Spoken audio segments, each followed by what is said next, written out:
Masa depan Paul Munster di Persebaya masih tanda tanya, Bayangkara FC mulai mendekat.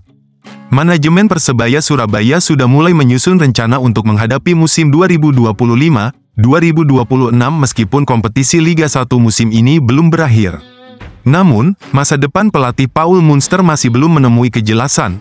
Kontrak pelatih asal Irlandia Utara tersebut diketahui hanya berlaku hingga akhir musim 2024-2025. Sementara itu, Direktur Operasional Persebaya, Chandra Wahyudi, sebelumnya menegaskan bahwa keputusan terkait kelanjutan kontrak Munster akan ditentukan berdasarkan hasil akhir tim musim ini. Menanggapi hal itu, Paul Munster memilih untuk tidak ambil pusing. Ia menyatakan bahwa fokus utamanya saat ini adalah menyelesaikan sisa 5 pertandingan yang tersisa di kompetisi. Terlebih, Persebaya baru saja mengemas kemenangan penting 1-0 atas Madura United di kandang, Sabtu, tanggal 20 April tahun 2025.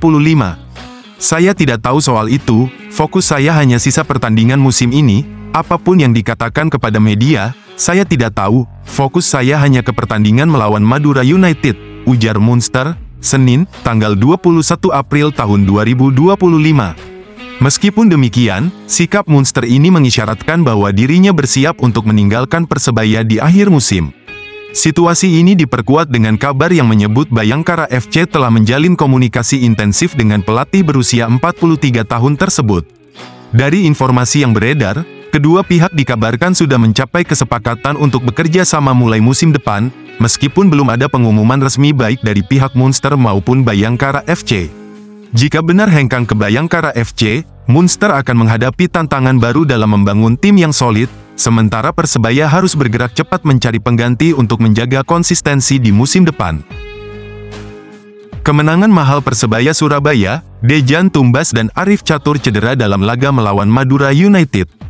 Kemenangan dramatis Persebaya Surabaya atas Madura United di Stadion Gelora Bung Tomo, Minggu, tanggal 20 April tahun 2025, harus dibayar mahal. Tak hanya 1, 2 pemain sekaligus jadi tumbal dalam laga sengit tersebut. Salah satunya adalah gelandang bertahan Dejan Tumbas yang mengalami benturan keras di kepala bawah sebelah kiri. Insiden itu terjadi saat ia bertabrakan langsung dengan Kapten Madura United, Jordi Hendrik, pada menit ke-77.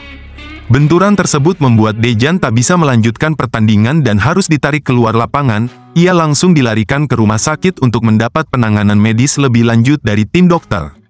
Pelatih Persebaya Surabaya, Paul Munster, mengungkapkan sebelum insiden itu, dirinya sebenarnya sudah berencana mengganti Dejan, namun, sang pemain menolak karena merasa masih sanggup bertarung di lapangan.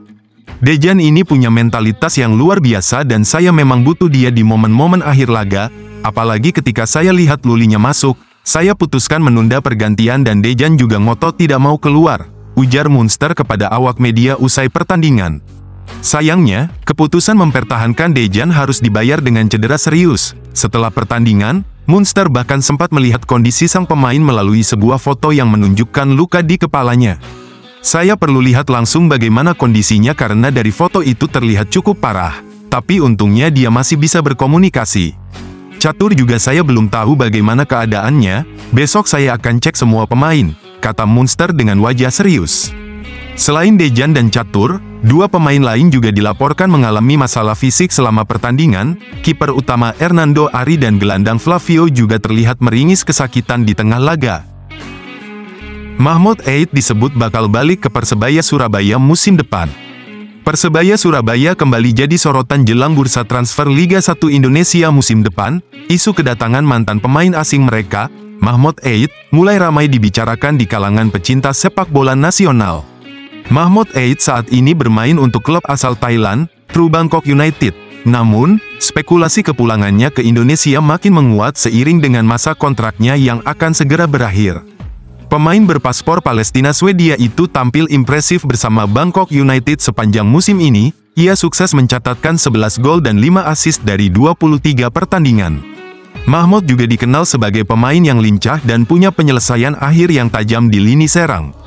Perannya sebagai winger kanan membuatnya cocok mengisi kebutuhan Persebaya Surabaya yang sedang mencari pengganti di sektor tersebut. Jika melihat performanya sekarang, Mahmud sudah jauh berkembang dibanding saat terakhir berseragam Persebaya Surabaya. Pengalamannya di beberapa negara Asia dan Eropa membuat permainannya semakin matang. Selama berseragam Bangkok United, Mahmud Eid mencatatkan 100 pertandingan dengan torehan 36 gol dan 22 assist. Ia total bermain selama 7.303 menit di lapangan bersama klub Thailand tersebut. Melihat kontraknya yang akan habis pada tanggal 30 Juni tahun 2025, peluang hengkang tetap terbuka apabila ada kesepakatan transfer. Persebaya Surabaya bisa memanfaatkan situasi tersebut jika benar-benar mengincarnya kembali.